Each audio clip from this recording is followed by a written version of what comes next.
Sure. My official title is I am the executive director of the Metro region for My Way. My background, I started wrestling. I got introduced to the sport, of all things, during a gym unit when I was in the 8th grade. I decided to start wrestling as a 9th grader because I wanted to be a better football player. And I wrestled for 4 years in high school at Henry Ford II, where I still coach. And after that, I went to the University of Michigan. I tried to walk on for the team there, and it didn't work out. 4 years later, after I graduated, I came home back to Sterling Heights when I started law school at Wayne State. And that year, I started coaching back again with Henry Ford II, with my former head coach and my best friend, who was also an assistant coach on the team. And I completed last year my 22nd season as a assistant coach with Henry Ford High School. I've been involved with our youth program. I started the 2001-2002 season. I took over the program as the head coach of that in the 2004-2005 season, and I've been coaching that program ever since.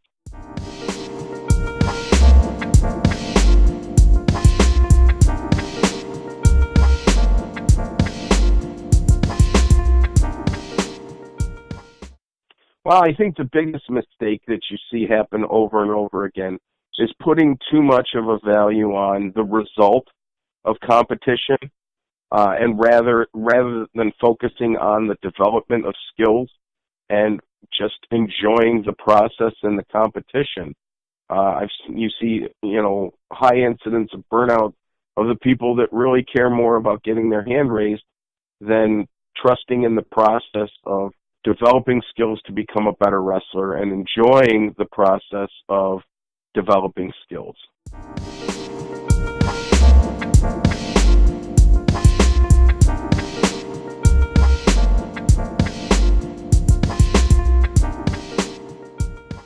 Well, I mean, the biggest thing that you have to do is you have to make it fun, because especially when you're talking about elementary school kids, they don't want to do things that aren't fun. One of the things that we try to do to make things more fun in the club that I coach is every practice finishes up with a game, so that no matter how hard and tough a practice has been, everybody goes home, with a smile on their face because we had some fun at the end. And I'm not saying it should be all fun and games, but you have to make, that a big part of it. And then the other thing is, for each kid, it's a little bit different, and you have to try to figure out what motivates them. Are they more motivated by achievement? Are they motivated by some kind of constant reaffirmation? If it's something that they, it's a social aspect they're looking for, and you try to focus on that part to make sure that they enjoy it. Because the number one thing when it comes to developing a youth wrestler, I've said for a long time, is that they want to do it the next year. Because if the next season starts, they don't want to be a part of the sport anymore, then first off, everything that you've done up until that point is kind of moot. And second, you haven't done what you're supposed to do as a sport coach to develop the love of the game.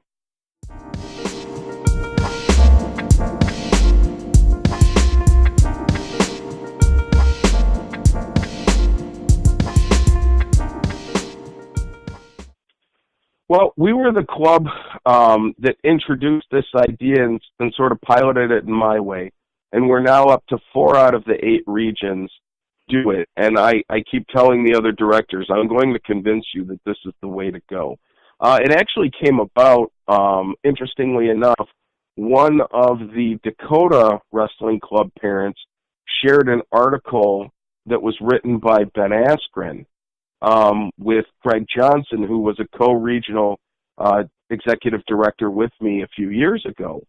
And we sort of talked about it, thought it was an interesting idea, and Ben didn't come up with the idea. He just wrote an article about things that he'd seen done in New Jersey and was sort of advocating for this system to be implemented where he was in Wisconsin.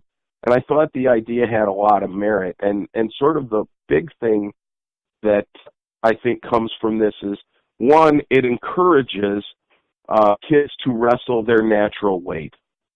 And I think that's a huge plus when it comes to youth wrestling, because when you start talking about cutting weight and weight management, it's sort of the black eye of the sport that we've had to deal with for years and years.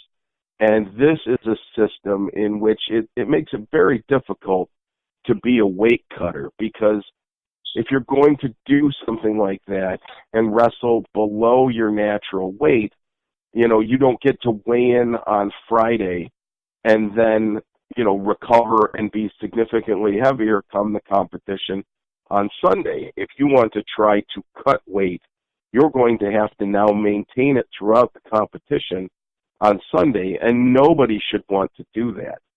As my head coach that I wrestled for when I was in high school used to say, if you're cutting weight, it really becomes a sport unto itself, the weight management part. And it's the worst sport in the world, and nobody wants to be a part of it. And I've known a lot of wrestlers who have quit the sport because they didn't want to do that. The second great thing I think that comes about from the system that we use is we have given everybody their Friday night back to do with what they want. If your club wants to run practice, now you can run practice, and you don't have to worry about, you know, being a weigh-in site first and foremost, or getting that done and then being able to practice. If you don't practice on Friday night, now, you know, you don't have parents who have to hustle home, grab their kids, make it to a weigh-in site, and then have what's left of your Friday evening. Now you just simply enter the weight that you're going to wrestle, and your Friday night is yours to do with what you want.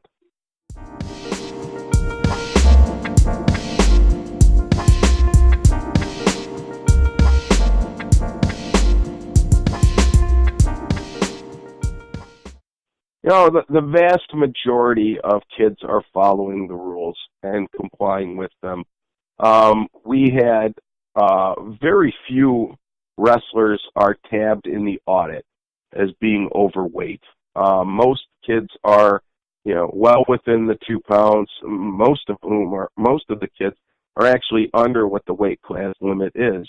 Last year, I was looking at the figures because we sort of share information on failed weight class or failed or weight failures. And I think last year, over the course of, I think we run 14 tournaments, and Metro had, I believe, 12 kids who either failed the audit or actually very few are audit failures.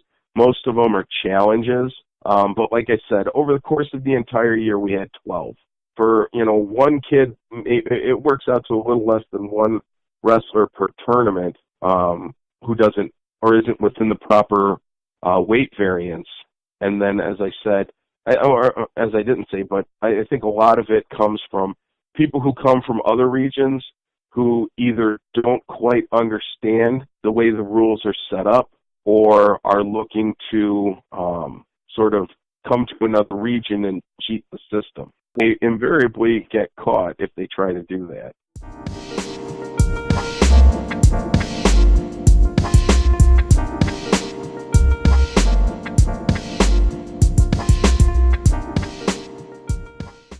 Exactly, because one of the things is the idea is actually articulated by Ben Askren, didn't include an audit. Actually, one of my co-coaches, who's an engineer, so he thinks about things a lot more technically than I did, came up with the idea of a random audit, so we didn't put everything on coaches in order to challenge weights.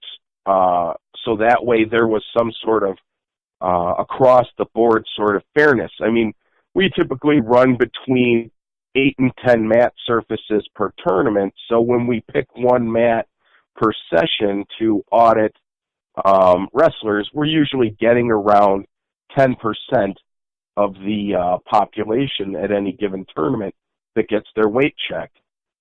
If you're not on a mat that gets audited throughout the tournament, you are subject to having your weight being challenged by anybody, an opposing wrestler or coach or whatnot. Well, actually, we make a coach obviously come up and do it and whatnot. And if the wrestler is challenged, then I go and I inform the coach that the wrestler's been challenged. I bring them over to the scale and we check their weight. And if they're within 2 pounds, they're all good to go. If not, then they're eliminated from the tournament, and they're sort of forfeited out. And the reason that we made the challenge system throughout the day is because you might not see a wrestler as a coach that you think his weight is off until the very end of the tournament.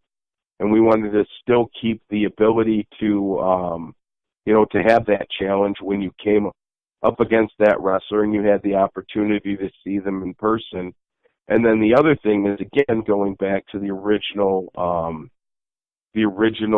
intention of the system, is that if you're wrestling your natural weight, you have no worries about when anybody checks your weight. But if you're cutting weight, now you have to maintain it the entire tournament. And so it gives that much more of a disincentive to try to manipulate the system by cutting weight.